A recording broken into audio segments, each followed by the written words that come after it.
Another one called The Backstage Pass. Here with me tonight, you've come in on a very interesting and good night. We've got a great guest, and I am blessed to have two of my frequent co-hosts with me on the stage. To my left is the one and only, the beautiful, beautiful one, the legend of mixing and being able to do it all, probably the best electrician I've ever known. It is the one and only Winston Dama. Hello, Winston. Good to have you. Hey, Vince. Thank you for being here this evening. Good. Glad to be here. And off to my right, my dear, dear good friend and frequent co-host, owner of Truth in Audio, one of the best loudspeaker manufacturers and designers on the planet, that is without hyperbole. And probably my best friend in the world, and a guy that I would buy or hide a body for. It's the great Bernie Broderick. How are you, my brother? Good, man. It's like the battle of the fucking beards here on the stage. Oh no, he's won. So yeah, he gets it. He wins. Yeah, it's like there's like the three stages of beards here. It's like beginner beard, intermediate beard, advanced beard. Like, I was at the beauticians today, at the barbers.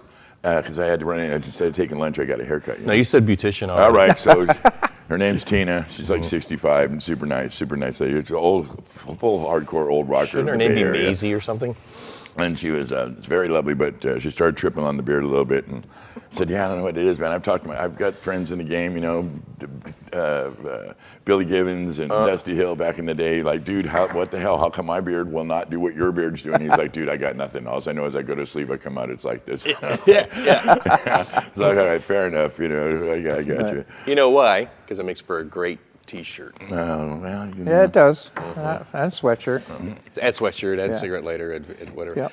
I gotta tell you a beard story actually. Tell me a beard story from a few years back. So, I was doing this huge rodeo event down in Ventura years ago, and so I was just being system tech, hanging out and making sure everything's good and whatnot. So I was, like out in the with the announcers, and then of course across the arena from where there's thousands of people, hanging out there. And the rodeo clown, I had let my beard grow, okay? Yeah. And it was pretty long, and so I started to get the ZZ Top jokes and stuff going on. There was a show that was popular at that time, Duck Dynasty. Yes, I know it. Yeah. So the rodeo clown, I guess, noticed that I had, at that point, a resemblance to... Cy, cousin. Cy? Is that the older guy? Cy. Yeah. Uh-huh. And so he goes, "Folks, I'd like to introduce you to a special guest here tonight, for this thing." And I'm sitting here going, wow, who's he talking about? And who's he's going to introduce? And he jumps literally up on the announcing stand and goes, "I'd like to introduce you to... Cy, whatever his last name is, Dynasty dude." Yeah. That's hilarious. And the crowd went nuts. You had your chance. Oh no, he was of that show. Yeah. Although I think the audience liked everybody on the show. They had specific personalities. He was kind of the kooky, crazy old uncle, and he'd get up to trouble every so often. Oh well, now I see so it. So people enjoyed him a great deal. Yeah. And he had a certain kind of philosophy and wit about him. Yes. So I think he was the most popular character of that show. So I'm sure the audience that was in front of you, probably thinking that may in fact be him. Oh yes, was very excited. They thought by that. I was Cy, which made it like next to impossible for me to be able to leave the announcer's stand without getting, mauled. Pretty much. Yeah, that's funny. That's a good. Well, anyway, that's my beard. That's your 30 seconds of fame. Yeah, there you go. Okay. Still waiting for the 15, right? Well, let me ask you what he's been out doing recently. He was just doing a good show that I had a question about. Give me a second. Yeah. You just did, Winston, Yeah. of course I'm talking to you. You just did the other night, Journey and Toto, Toto lineup. And I had to ask you, what did Toto use to check the rig with? Steely Dan. Yeah, right, Steely Dan. Yeah, and Sting. Sting. Right. And the live Hotel California And track. Sade. Yeah, right on. Seal. Well, those are all really great options. They're relatively strong and good options. Did you enjoy the show? Was it a good thing? Yeah, actually. Did they bring it? Yeah, the only thing that, it's an arena, so it's kind of less than spectacular acoustics. Yeah.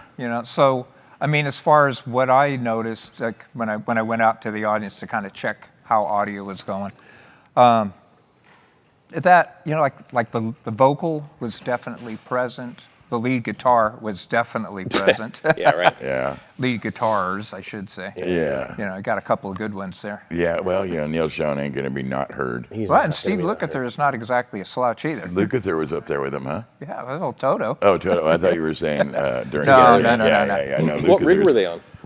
What rig? It was a Claire Cohesion. Oh, okay. Yeah, the Cohesion 12s. Okay. Yeah, so we hung like, I think it was like 16 in the main hangs and something like 8 in the outfills. Oh, that should have been enough to fill that room. Pretty much, yeah. Yeah, Pretty much. But like you said, some rooms are tough to, you know, balance out Yeah. and get pretty and It's a very live room. It's an arena, you know. So bouncing and we know how reflecting they and- sound. I do. Yeah, little treatments might go a long way.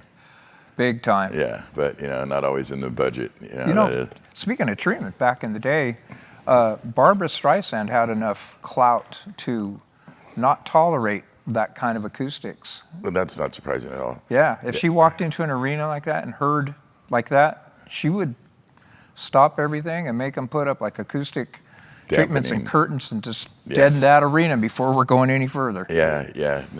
She was very, very powerful at one time, and she probably still is in many ways. But you know, she kind of owned the middle to late '70s all the way into the '80s with her acting and her, of course, her prolific singing. You couldn't touch her as far as like awards. I mean, you know, when she would go to like, you know, the Grammys or something like that, she would clean up pretty much. Yeah, she was. My mom loves that artist, and we grew up with that in the background, you know, in the house. Yeah.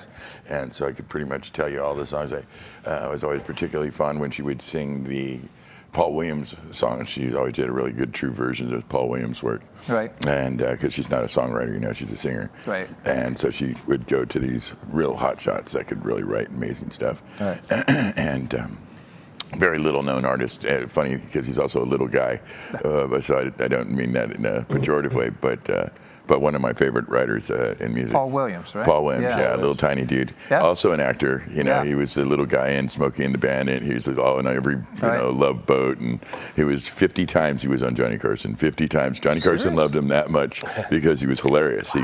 We'd bust Johnny up, so Johnny would bring him back, and then he could go and sing a song and then come back and Yeah, he was kind of a live wire. I remember he used to show up on talk shows quite a bit. For a while there, he was kind of promoting himself as an artist, not just a writer. Yeah, and not just an artist, but as an actor, because he had his feet in a lot of bulls, man. I think I saw him on Fantasy Island, and I mean, he was just that guy, you know. And he had a very specific look about him, and little tiny dude, but extraordinarily. Deep. Like his songs are heavy, man. It's like talented. It's deep love and lost type shit, and a great piano player. Regardless, thank you for being here tonight, my brother. Burn Doggle, how are you, brother? Other brother, don't get your neck in a cramp there, no. No, it's all gonna be fine. I hate this fucking chair. Excuse me. It's awful. Sorry, the throne is off getting cleaned. It was never mine. It was never mine. I love that chair, but she has taken it back during our vacation from the show, and it's rightfully hers, and she's got it set up at her favorite little sewing spot. If you know anything about my girl, she owns a fabric shop. She's a fabric specialist. She's one of the best people on the planet. Matter of fact, in my opinion, she is the best person on the planet. And then it comes to you, and it's. I think it would be impossible for me to pry it back. I don't know what words I could try to even use to approach that. So I love her so much, I wouldn't even want to. Well, I'll throw out a plug for stealth chairs because those guys have been good to me. I've got 2 stealth chairs, and man, I've never sat in a chair more comfortable, more posture centric than those chairs are with those big wheels. They roll around. I'm going to push back, buddy. I'm going to push back. You know, I'm familiar with the stealth chairs. I feel like their lower lumbar is weird on them, and I've always been very uncomfortable in them. You got to spend some time getting them adjusted. I mean, that's the whole thing, right? It definitely is a push forward kind of posture setup. So it's this, but it's so low, right? It doesn't have any kind of top support at all. No, it's not for the top. It's kind of to keep you over your board. Exactly. And very specific. For me, it just was, although really well constructed, Never found them to be comfortable, particularly if you're going to sit there for 90 minutes and try to do a show on it. But that was just my point of view. And yeah, everybody's got their preference, obviously, and everybody's body's different, and everybody's shape is different. So you can't win them all, I guess. Can't be perfect and have the perfect stealth chair body like you. I have a perfect stealth chair body. Yeah. I have an old Victorian perfect body, but they took my Victorian away. So it doesn't matter, honey. I love you, and I'm going to be fine. So thank you for the use of that amazing. He's not going to be fine, Jack. I'm going to be fine. Don't worry her like that. She doesn't need that kind of stress in her life. Chair. And give me this back. Let's talk about that chair. All right. Somebody yelled to the guest to get ready. We're going to do this thing in a minute. But Bruno, tell me your story. How you been? Good. Super busy. Yes. As you know, we moved into a different location, and well, it's been 2 months now of building out, because as I was talking to you about earlier, I found out how compacted my whole setup got, how rapidly I grew in terms of machinery and equipment. Yeah. And it went from having all this cubic feet of space down to cubic inches of space where I would place things in that small confined setup. And now that I have this much bigger floor plan to work with, I'm in this mode of grouping everything together and finding stuff, and this needs to go with this, needs to go with that. So it's taken a really long time, but it's all super worth it in the end because it's so much more efficient in the way that it's all laid out. So yeah, I mean it's been tough, but it's super rewarding. Did the NAB and the NAMM show there a couple of weeks ago. How'd that go? That was spectacular. For most people, they would have said it was lackluster, only because the show has shrunk quite a bit. The NAMM show I'm referring to, really? And but for me, there was super tons of people to talk to. Like I was busy the entire time there. If it was twice the size, I wouldn't have gotten to half the people. Sure. Because I was just crammed the whole time I was there. I was roaming with a bag, and I had the TCM, the AVB version with me because I wanted to show it to a bunch of people, and man, it was super worthwhile to go. That's great. And then immediately jumped on another plane and went right to the NAB show in Vegas, the National Association of Broadcasters.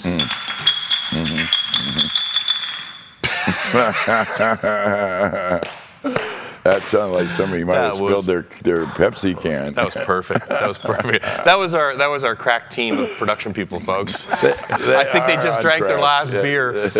No, there is no beer being drunk. I think they just fell off a chair back there. Yeah. And so anyway, the NAB show I've never been to before. And it was quite an experience. Huge show, like massive, all buildings in the Las Vegas Convention Center taken up pretty much by NAB.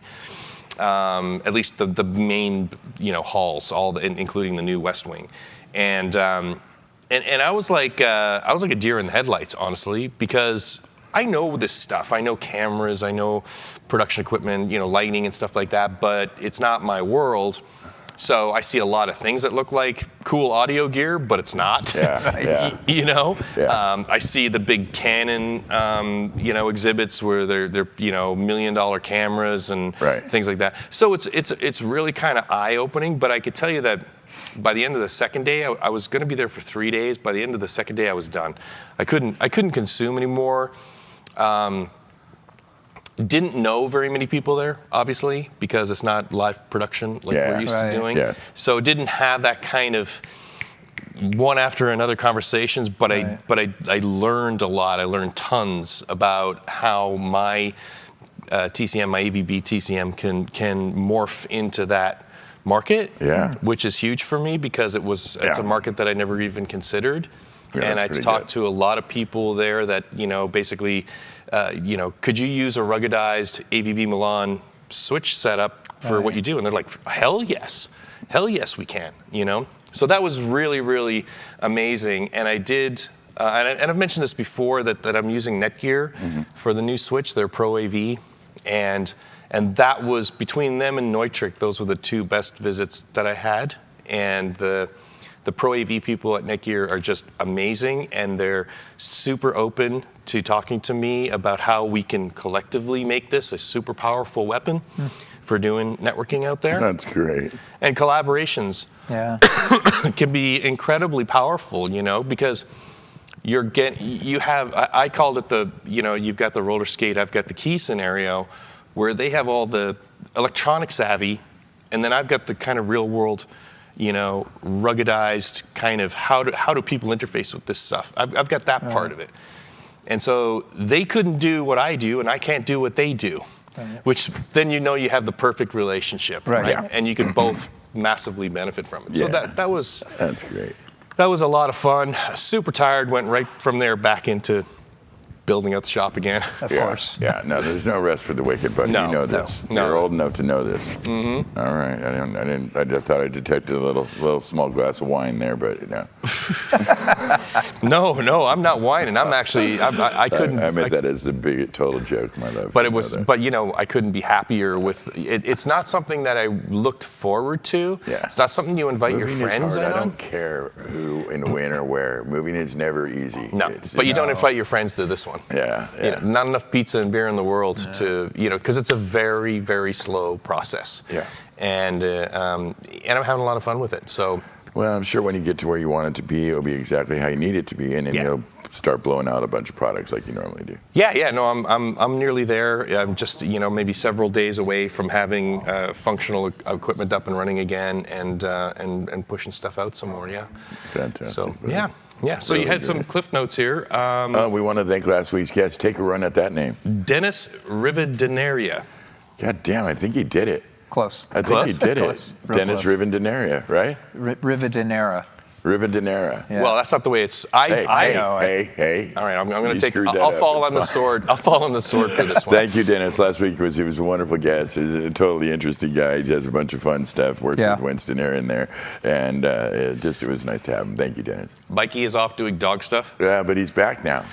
That's what I didn't understand. It's like, why is it Mikey's right there? Mikey's dog apparently was developing bad sexual behaviors, and they had to take and have his private junk all cut off. Right? He just got rid of all of it, right? It's a thing that people do. It sits in a jar beside his bed now. I don't consider them bad sexual behavior. So he had to deal with that, and he came back. And so thank you, Mikey, really thank you. But we also wanted to thank, because I thought when I was writing that, I thought that we were going to be soloing it here with Zachy Watkins, who is kind of Mikey's ace in the hole and an all-around badass good friend of ours. And I just wanted to thank him for his contribution and being in the fight. And cleaning up the beer bottles too. And so you stop doing that. What the hell, man? So, now everybody knows. Yeah, right. Thank you, guys. Thank you for Thank you, fellas. everything you do. We love having you. All right. Well, I'm really stoked to have you both here. Thank you for being in the world with us. It was great to see your son yesterday, by the way. Sean Dama came in. He's goddamn sequoia. Friggin' walking, there's like a tree walking through the building. Really? He's a big boy. Got all the teams. He's tall. Yeah, he's a tall one. Yeah. All right, let's do this thing, guys. Let's do it. That's why we come here. Listen, we come here every Thursday to do this thing, and I'm not sure what the schedule of the show is going to be going forward. We got some bands coming into this very space, and they're going to take it over for a while to do some tech rehearsal and actual rehearsal for tours that are coming up. So we'll let you know when we're coming back. But until then, we're going to leave you with this wonderful guest. We've reached out to really a top badass in the game. It's actually he's got a family act not that dissimilar to what me and my brother do. His brother is pretty famous in the game as well. This person tonight is his history as a production manager is crazy. As a stage manager, he's worked with everybody from Chris Isaac to Huey Lewis and News, Meghan Trainor, Toto. The list goes on and on. Paul Anka, Melissa Etheridge. He's done a bunch of the Disney stuff. Early on in his career, he was known as one of the best guitar techs out in the game. He's currently retired. He's got a shitload of good stories and fun stuff to share with us. Please help and welcome the great Carl Ciasulli. Hey. Hey, man, what's happening? Buddy, we're so glad to have you this evening. Thank you, my friend. You are a legend in your own right. You've made a lot of people smile in your career, and we're really happy to have you on the show. In our run-up to doing some to doing some research on you coming in, because we want to try to write this thing up so we can ask good questions and be somewhat entertaining. I have a traditional question we ask: how you get in the industry. I particularly like your story of how you got in the industry, or at least some of the first things that you got down with, which brings me to your early studio time that led to your Devo stand. Can you share that story with us? Well, absolutely, yes. Being from Jersey, I spent a lot of time mixing sound for my brother's band, which is basically what got me in the business. He was playing bass in a band, and I just loved mixing sound, and I did a little bit of some work before I left New Jersey, and then when I went to California, I got a job in Cherokee Recording Studios, Yes. which was quite interesting. Was wanting to become an engineer, having mixed live sound in New Jersey clubs for a few years before I moved to California. I was wanting to become a second engineer and move into the control room eventually. But things weren't moving fast enough. I was working midnight shift at Cherokee Recording Studios there on Fairfax for 6 months, cleaning up and letting in the late night folks and whatnot. And after a while, I thought, this just isn't moving fast enough. I really need to put my foot in something and get going here. So during the course of that time, Devo came in. And Roy Thomas Baker was producing them. Jesus. And he was amazing cat, and I was a big Queen fan before I even left Jersey, and was wanting to glean anything I could. So, as the night guy, it's not like I can hang around too much, but what I did was, and I think the Robs, who owned the studio, actually appreciated the fact that I stayed extra 2 hours and made their coffee and cut the cheese and fruit plates and went to the store and did all that, whatever you guys need, Yeah. And became a fixture because they were there for a month from 8 to 5. So that was the deal. When I was supposed to be going home at 8 in the morning, they were just punching in. So I stay the extra 2 hours, get them set up, and then split.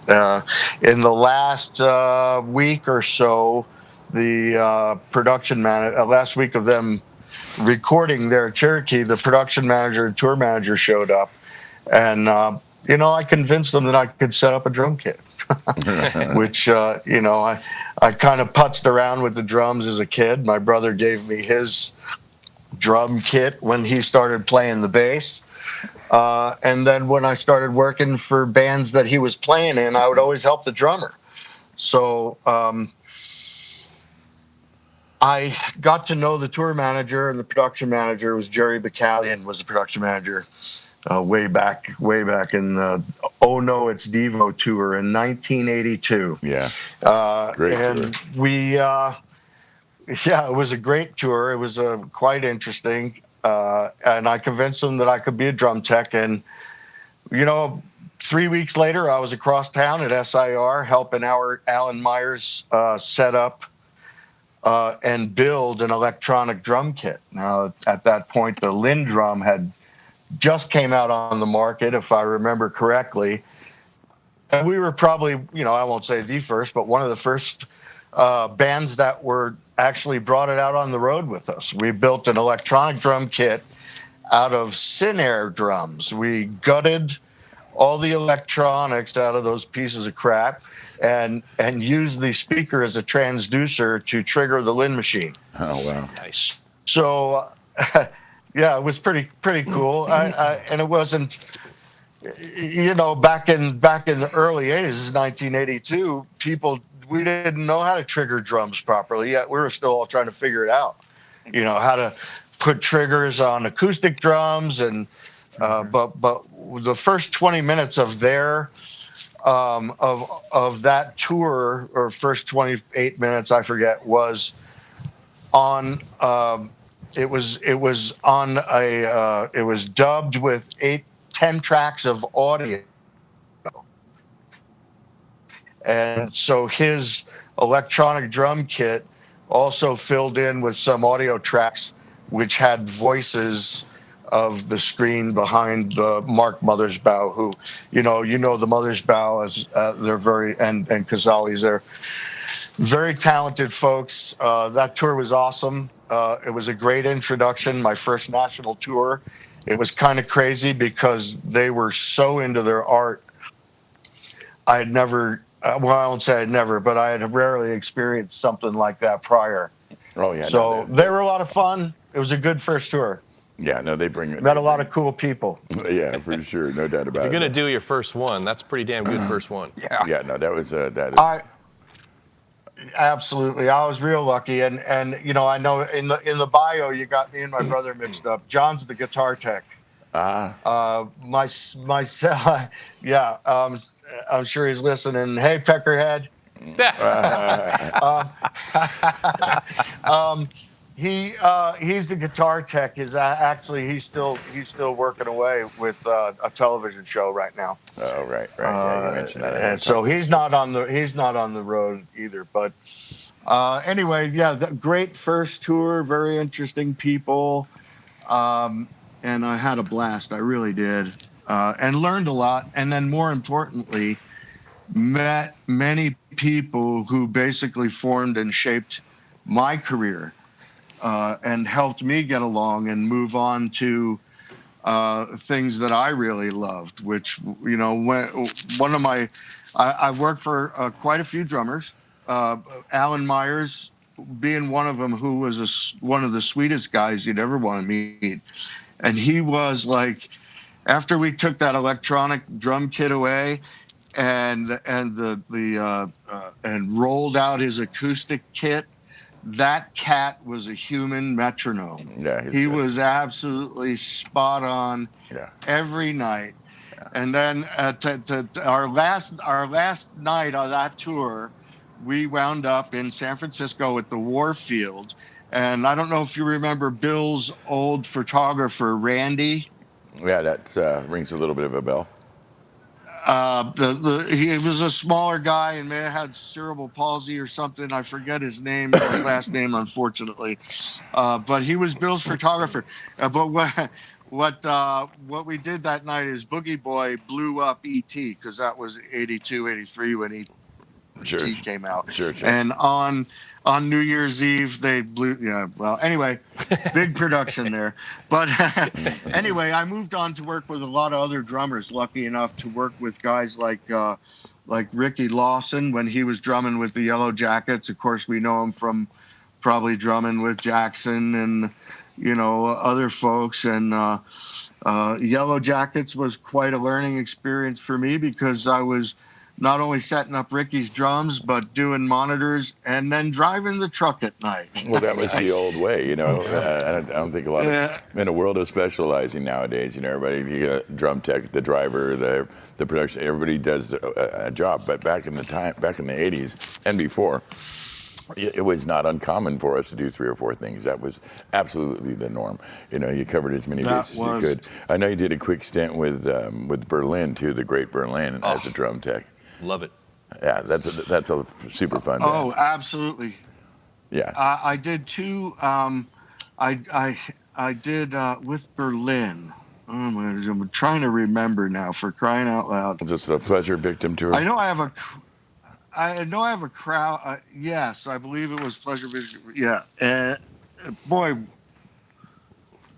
that was an awesome experience as well too. Terry Nunn was just a great performer. Yeah. And I think on that Berlin, I want to say I did 2 tours with them. One as an A2, and then another one as Rob Brill's drum tech. And then also in the here we are in the 80s, the electronic sounds and all this BS, and for crying out loud, putting triggers on that cat's drums. We're getting silicone and these little things that came out at the time. They were supposed to be the best shite, but no, exciting tour. They were a great bunch. John and Terry were awesome. And as a matter of fact, I see they're playing up at Buffalo Thunder, one of the casinos north of Albuquerque here in a couple of weeks. And boy, I'd love to go see him. And Melissa Etheridge is playing. Also worked with her for a while. She's playing here on Sunday, and I'm just not as mobile as I used to be, Vince. I don't get around as well as I used to. Oh, I'm so sure they'd love to I'd see love you. to- I mean, I know with Melissa, you were her stage manager in '86. Was it '96? No, yeah, 90, '96. 90 something. 90s, yeah. Yeah, I think it was '96. I don't know. I got to go. I got to go look at the gold record on the wall. I forget what it is. No, It's been a long time, but another serious talent. let me see. Real belter. Oh yeah, Real singer. Oh, she is, and not only a real talent, a great person, a beautiful, just a great person, awesome gal. Like touring with your sister, with Melissa. I always said, you know. And at that time, as a stage manager, being a big fan of drummers, Kenny Arnoff. Oh my Was God! on Talk that about tour. king of the And, drummers. He's a fucking monster. Yeah, pardon my that's French. exactly right. That's exactly right. He was awesome. No, he's probably considered one of the best. Get him and Well, Leland you know, it's- Skylar together, and they could pretty much be in anybody's band. Oh yeah, those cats are just, you know, you can plug them in anywhere, and they're just Yeah. going to make it so much better and bring everybody around with them. But you know, I have to also mention that all the drummers that I work for, Bill Gibson, Oh, yeah. with Huey Lewis and the News, Oh, yeah. is Serious. just one of the top cats. Talk about in the pocket, and what a great band all around. Those guys were just fabulous to work for. Yeah, As lot a of fun. drum tech and as a production manager. But in all reality, I wish I never gave up my drum tech gig because, you know, I'd always had this, I want to do big tours. I want to do bigger tours. In the end, the bigger tours killed me. You know, when you do stage manager with 15 trucks and you're running your ass off for 20, 30 miles a day, talking to everybody in the building 2 or 3 times, you know, I got no back left. But you know, that's the story of, I suppose. But you know, We feel you on that I one. always love. Don't feel alone on What's that one. We feel you on that one. We're all men of a certain age here, and and anybody knows me will tell you I got similar thing with the back. I feel like that comes down to that thing somebody told me years and years ago. Older guy in the game said, "Oh yeah, man, you know, invariably don't get rich here, but you get good stories and a bad back." And that just rings so true, you know. It's just that's kind of the end game of the game.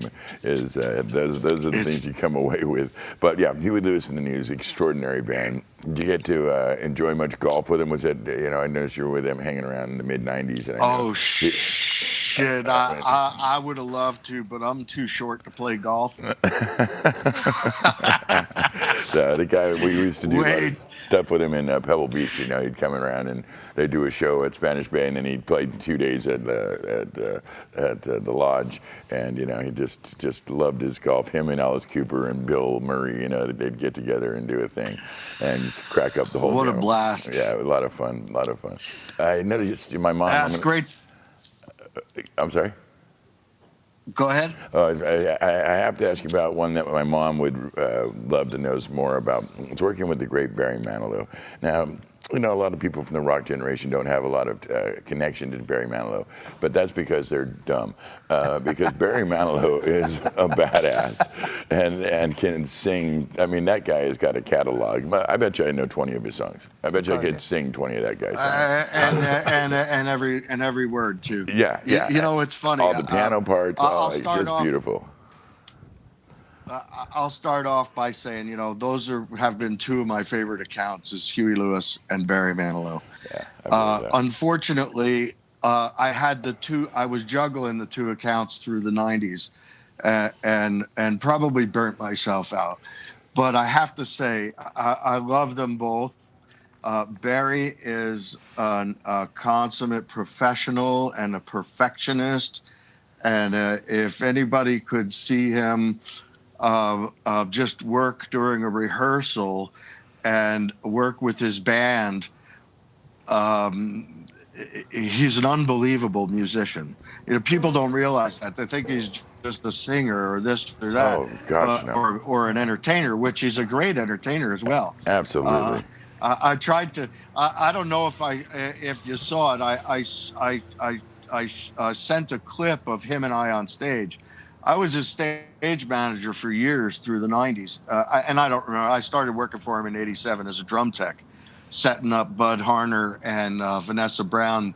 Vanessa Brown's endless percussion rig. I love you, Vanessa. Yeah. If you're listening. And eventually moved into a carpenter position, and then head carpenter, and then stage manager, and essentially looked after him for quite a few years. This was before we had bodyguards, or not that he ever needed one, but as a stage manager, I was splitting the production manager duties with a gentleman by the name of Jack Albeck, who was doing lights. He would do all the advance work, and I would do all the day of security meetings and blah, blah, blah. And it was quite interesting. But I have to say, one of the best things about working with Barry Manilow was I really learned as a stage manager how to work a theater. And what I mean by that is to, properly dress the stage. You've got curtains, you dress the stage, you make everything look pretty and nice. And he was a perfectionist. He wanted the music to be right. He wanted the looks to be right as well. And at one point, me and I hired a head carpenter, Joe Rogers, who we worked till doors almost every day, I had three or four traveling curtains, which meant I was trooping traveler tracks. Yeah.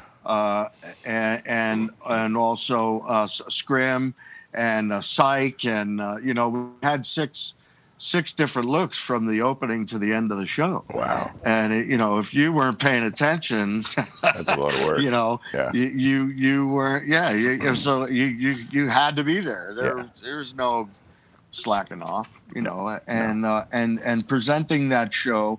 Our tour, the Greatest Hits tour, I think lasted for so many years, maybe 3 or 4, I forget.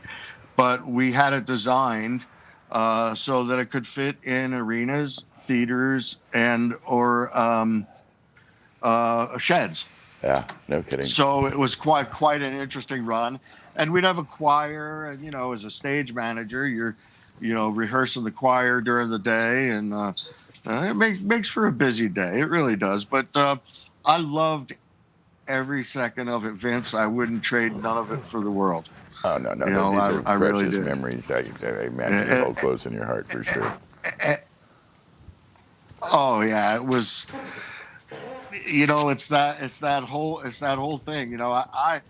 Funny enough, growing up in New Jersey, I used to go to concerts at Madison Square Garden in Elizabeth. We could literally walk from our houses to the train station, take a 20-minute train ride to Penn Station, which is boom, you're right there under the garden. Yeah. You used to go to the Iron Horse for a beer, even if you were 15 years old. That's right. And then hike upstairs and see. I was a progressive rock fan. Yeah. So I seen all the Yes, and Emerson, Lake and Palmer, and Genesis, and other bands, Zeppelin and Stones, and blah blah blah. But I have to say, one of the best. We'll get back to sound here because I know that's what you guys are all about. One of the best audio presentations I've ever heard in the Garden, and I saw a lot of shows there, was Emerson, Lake and Palmer. Oh, ELP for sure. And it was Greg Palmer's voice, man. Once that guy started singing out, it was the clear as a bell. Yeah. And for Madison Square Garden, I was like, wow, this is awesome. But having said that, I would spend a lot of time, because I've seen him there more than once. I spent a lot of time sitting behind Carl Palmer just watching him play, because they were all amazing. You see all these, who's the best 3-piece band here? Who's the best 3-piece band? to me, Emerson, Lake and Palmer made a whole hell of a lot of music for 3 people. No, they two were, ways about that. They were totally amazing live. Yes. I thought. Yeah, they were, even when Palmer went away and Cozy Powell took over, they were still extraordinary. But I Yeah. would say, but my answer to that question would be Chevelle or Rush. But I know those are both controversial answers.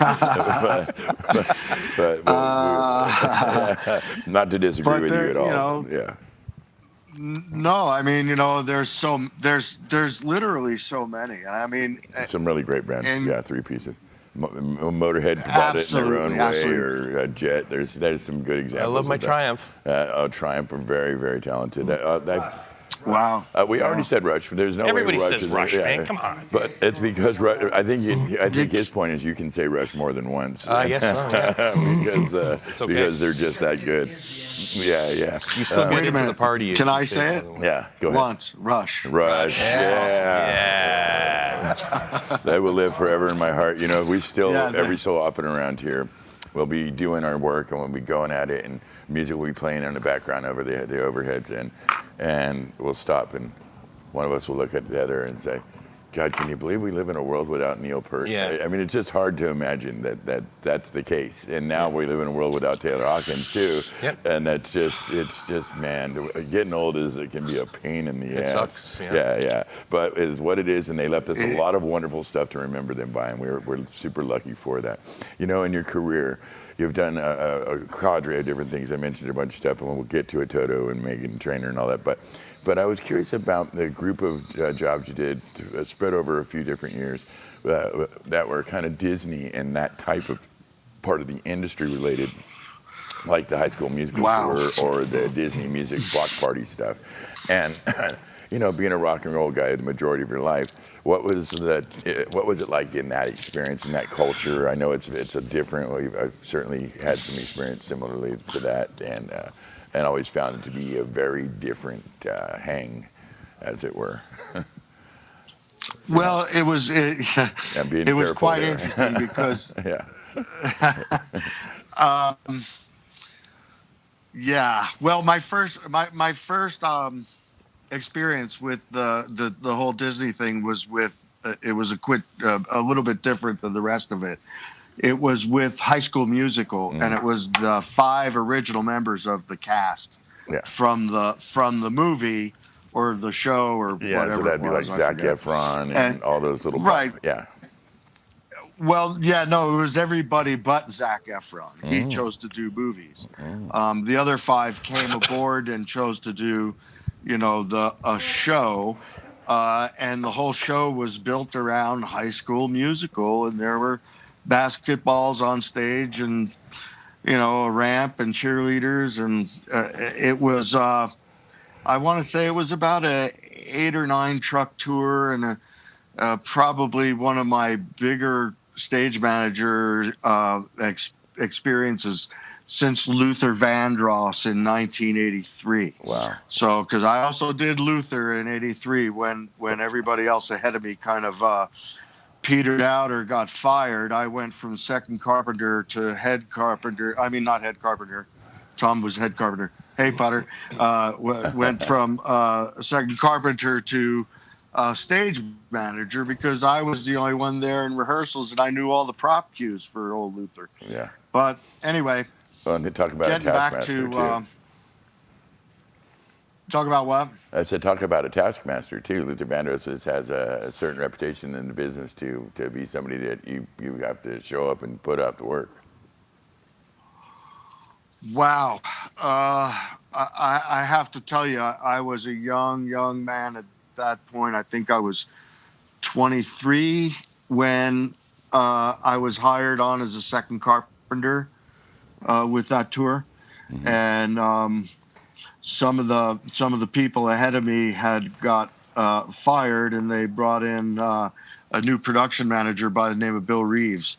And Bill saw it fit, and seeing how I knew all the prop cues, to hire me as a stage manager. But that was a learning experience that I'll never forget, because although it was a beautiful set designed by this brilliant cat, but it was built at a television studio. Donnie and Marie television studios, and none of it was packaged for the road. So I've got broken fingers from from that tour that I still, still kind of hurt when it gets cold. So Yeah.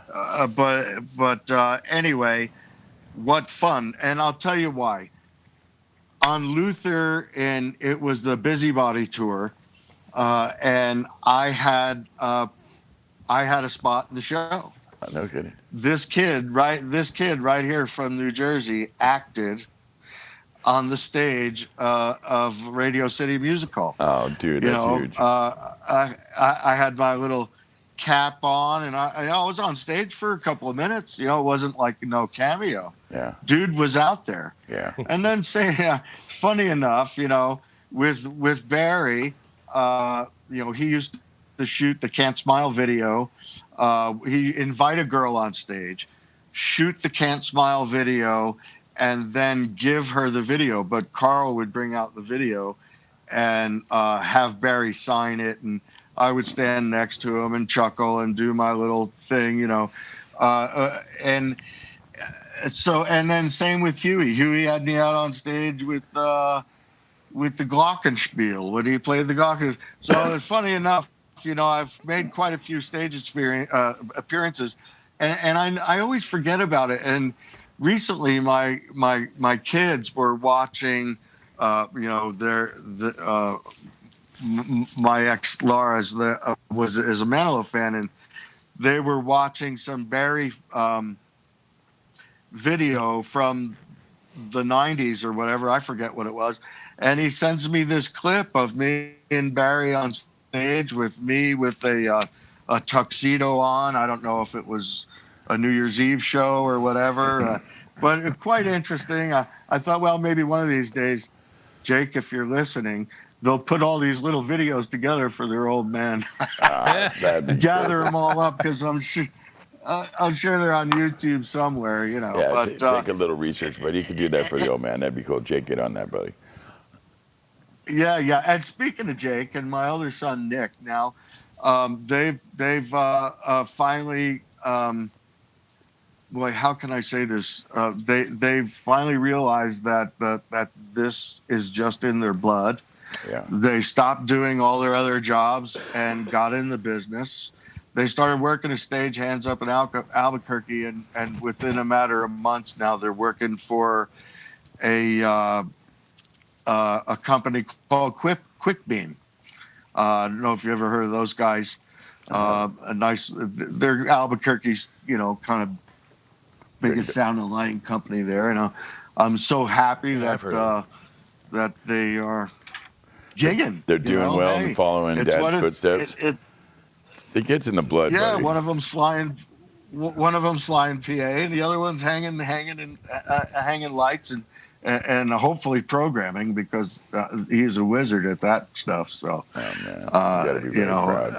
Nick and Jake. Yeah, if you come into Albuquerque and hire Quick-Beam, you're going to see my kids, the next generation of a pair of Italian loafers, just like my brother and I, and probably you and your brother too. Yeah. Well, there you go. I think Quick Beam owes him a bottle. Yeah, right. Yeah, no, that was perfect. Yeah, keep an eye out for them. Moving forward on that. Yeah, absolutely. I got to ask you about the great Paul Anka. Now, people don't know about Paul Anka. Let me do a little background here so the audience can understand. Paul Anka, who, by the way, lives in Monterey, where my girl and I stay frequently. He probably has, now Monterey is Carmel and Pacific. This is rich stuff. He has the best spot on the mountain. It overlooks the whole ocean. Oh, I know. I worked on the house next door to his. That's Reggie Jackson's place, or Michael Nesmith. Right. On either side of him is Michael Nesmith and Reggie Jackson. I was an electrician on it. Yeah, it's massive. But the reason he has that is because he has written more songs, and I feel like I just lost audio, but maybe I didn't. I don't know. Can you guys still hear me? Yes, I hear you. You're there. I hear you. I can't hear anything. Maybe that'll be a problem. Maybe it won't. I don't know. You guys send in a roadie, okay? But Paul Anka had written more songs and been more responsible for more people being in the game than any. I'm going to put him up there with like Smokey Robinson. Yeah. I mean, he's that critically important. And by the way, I'm not joking, guys. I can't hear a goddamn thing. And so for me, he's always held a special kind of spot in the music business because just what the hell? Right. Extraordinary. And he got to work with him. Now, this is a guy who's had a 50-year career. And he wrote songs you would never guess that he actually wrote. You know, in fact, Carl, I think you and I actually worked together on Paul Anka and Huey Lewis, actually. Yeah, that wouldn't surprise me one bit. Yeah, That was a guy named Hiroshi on the road with you guys? Carl? Yes. Hiroshi, remind me, that's with Anka. Yeah, with Anka. He was kind of like a piano player or music director or something like that. He, not the music director, but I think the piano player, because the saxophone guy was always the music director, whose name escapes me. I apologize. Right. Well, I mean, what was it like? You know, So working were you- with those big talents, people like that are. I mean, this is Paul Anka, dude. You're hanging with one of the music's top legends. How do you navigate He didn't know it that? at the time. No. At the time, this is probably Paul Anka. This was probably. He didn't know he was a legend when he was with Paul Anka. Paul's a little impervious to other legends because of his longness in the game. Longness? Yeah, longevity in the mix. I think we got Funny enough. So did we work on gigs together then? Is that what Yeah, you're so telling me? I brought Paul Anka into the casino that I was doing a bunch of audio and production work for. It would have been in the early 2000s, and then again later, 2010. somewhere in Yeah. there, yeah. And then I think also we brought him out to some fairs, as I remember as well. Yeah. Yeah.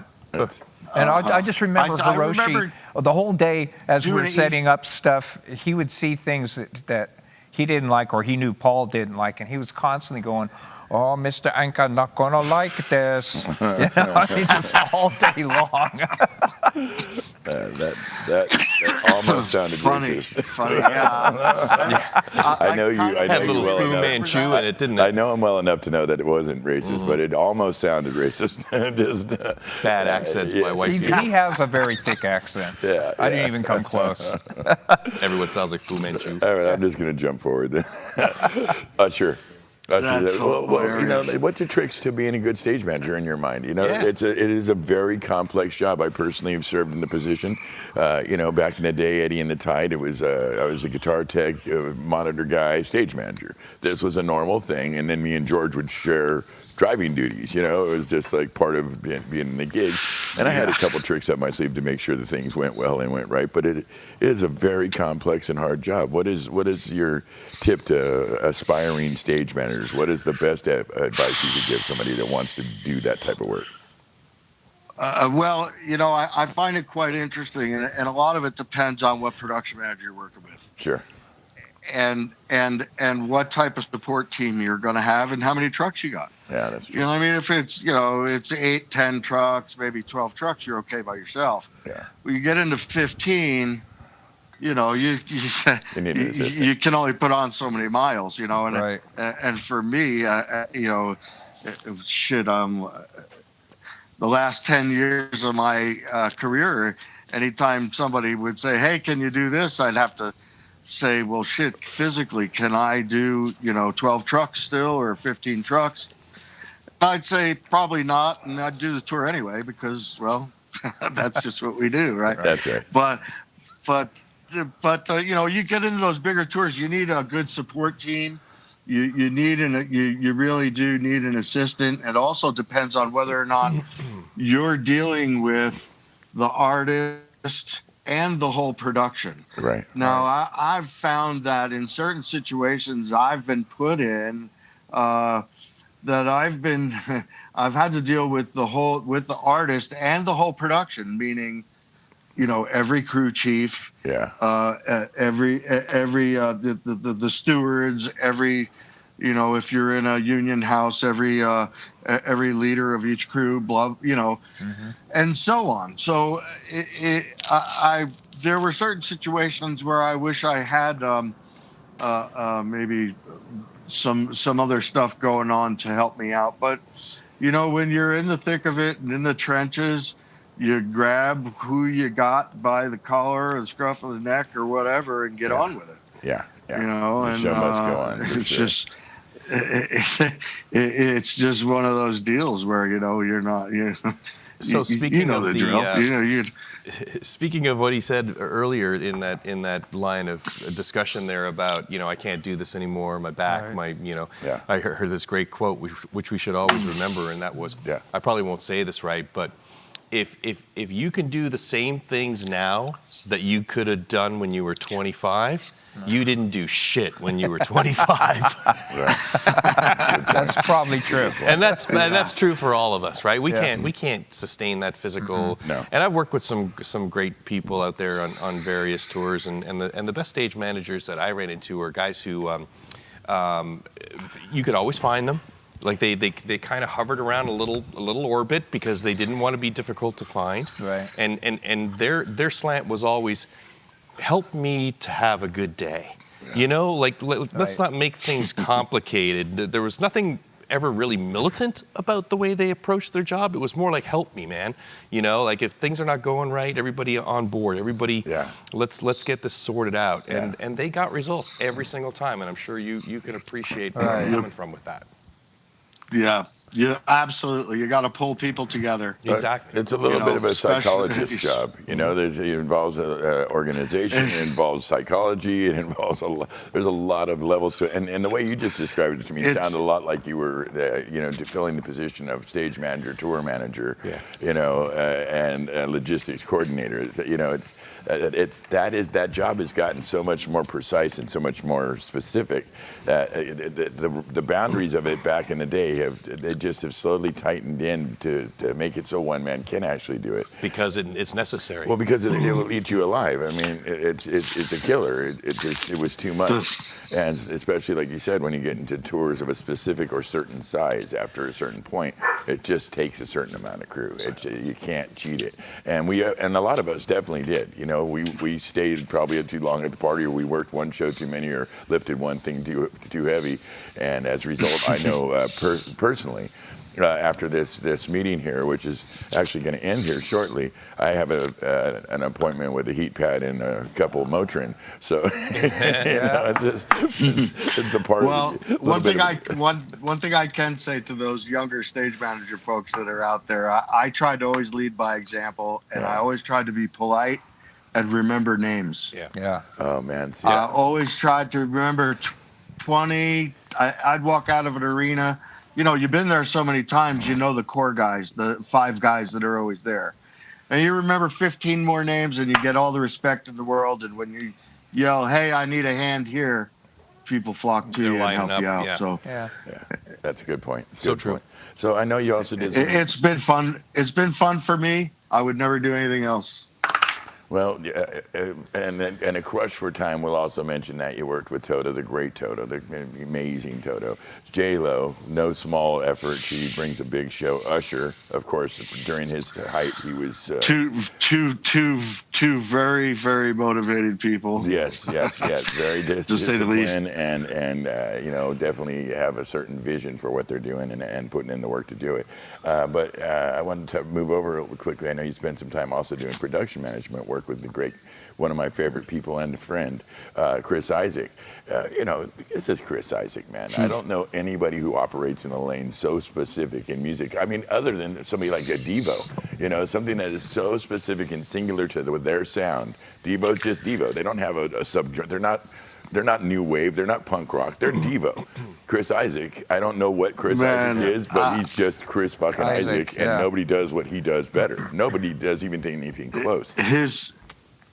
His tunes and his show are actually very special. Oh my God! And absolutely, you won't see what a talented group of musicians that he travels with. Yeah. Love those guys. Kenny always cracks me up, man. His drummer is just a kick. Yeah. What the hell, man? He's a kick. He's a kick in the pants, Yeah. And him and Chris it's funny because him and Chris could get a little Laurel and Hardy thing going on. That's pretty funny, or more of a maybe an Abbott and Costello thing. But yeah, they've had me in stitches more than once for sure.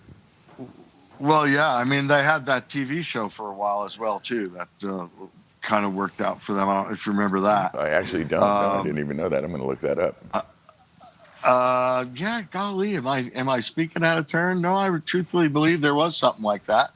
Something to do with Canada, maybe. I don't remember now. I'm a Canadian TV show from a guy from Stockton. I got to figure that out. You got me curious, buddy. I'm going to go But Google no, that. I mean, what is it? What is it? Spanish Guys? Is that one of his songs? That's one of my favorite Chris Isaac songs. Yeah, I think it's Spanish Days. No, that's San Francisco Days, Spanish Eyes. Yeah. I could tell you I could probably sing every Chris Isaac song. I'm just terrible at remembering titles. But his one. What a talent! Oh, I know the one you're talking about. What a talented guy! And you know what? He's a really nice guy too, as well. Too, it was a pleasure to tour with. Yeah, a sweetheart of a guy, great surfer, great guy. Yeah, and that had to be a lot of fun. Hey, how heavy is that mirror suit that Chris wears at the end of the set? Like 23 pounds. How much? Oh 23 shit! pounds. You know, as a production, as a I heard it was more. I don't know. Yeah, the mirror ball suit. Well, you know, as a production manager, Carl would be the one either crawling into the back of the truck or getting out of the bus of the bay or the spare bunk or whatever it was. Yeah. The laundry we had to send out, and obviously, I don't think we ever sent that out. How heavy was it? Boy, that thing must have weighed at least 8 pounds. I would think. Where would you send that to? Like a window washer or something? I don't know. Where would you go? I did a bunch of Chris Isaac shows, and I always tripped on that suit. He was so big on the. It's not like they bring a big crazy bunch of props and everything. He's the prop. It's him with his stitched outfits and shirts and those cool ass guitars. It's a really stripped down sound. They're very romantic and very sweet. Two folks that I worked for always had perfect, absolutely wonderful suits. One was Chris Isaac, and the other, of course, was Barry Manilow. Oh yeah, right. Always dressed to the T. Yeah, Chris had some really cool suits. Oh no, two ways about that. He was born. Some people were born to do that work. Simple as that. They were just born for the job. And one thing I was watching some last night with Brian Setzer, and it was the US Festival #2 in 1983. Wow. And he smoked that stage. It's just 3 guys with the Stray Cats back then. The Stray Cats. Yeah. And Stray Cats. My God, to watch. It was just, and he's like 4 foot nothing. And he's just murdering this place, just annihilating it. And I was just thinking to myself, yep, this guy he's got lucky enough to be born into the gig, and somehow he found out and knew it and ran with it and just perfected it. And that is such a rare and beautiful thing. My friend, it is such a treat to get to talk to you. We appreciate you so much for coming on and sharing your experiences with us. Thank you for having me on. I feel like I could chat all night, but maybe another time. And we do B takes, and so when we come back out, because I honestly probably had 8 more questions at minimum, and I know that we could dig around and do even better than that. So if you would consider maybe another invitation sometime in the future, we would love a part B interview. I'll be happy to chew your ear off, and for all the folks listening. Carl Ciasulli, people, fun, Carl. truly one of the badasses in the game. We wish you all the best, all the luck. You keep good care of yourself. Throw up some love to your brother for me, and ask him if he might consider doing the same, coming on the show and sharing some of his experiences. Absolutely. Thanks a bunch, you guys. We appreciate you. Thank you, pal. Have a good evening. Thank you so much. All right. Peace. Good night. Good night. Well, guys, another great show. I couldn't have done it without all 4 of you in the building right now. Thank you both. Thank you, Winston Dama, for being here. Your time is precious to me. You're an amazing talent and an extraordinary man. I appreciate you for being here. Bernie, a man that, brother from another mother, just somebody that I love and respect more than I can tell you. You brought my girlfriend's generators, right? Yes. Okay. Yes. All right, honey. He brought the generators. It's going to be okay. Don't panic. Don't panic, babe. Don't panic. Yeah. We do this every week. Now, historically, we've ended this show by saying we do this every week. We know there's 1,000 places you can be, because those are typically both true statements.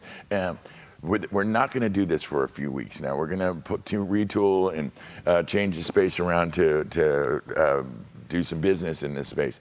And we will figure out what the future holds, and we'll reach out to you. And you keep an eye out on social media where you see our ads and stuff, and you'll know when we're coming back. And these are people that I It love, won't and I be enjoy long. doing this a great deal. I love collecting these stories. I enjoy and respect many of the people that come on the show. I feel so blessed that they come and share their experiences with us and with you, with my audience.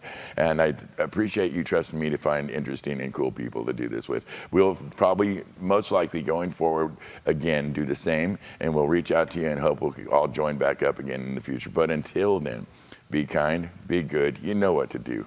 Take good care of yourselves. Good night.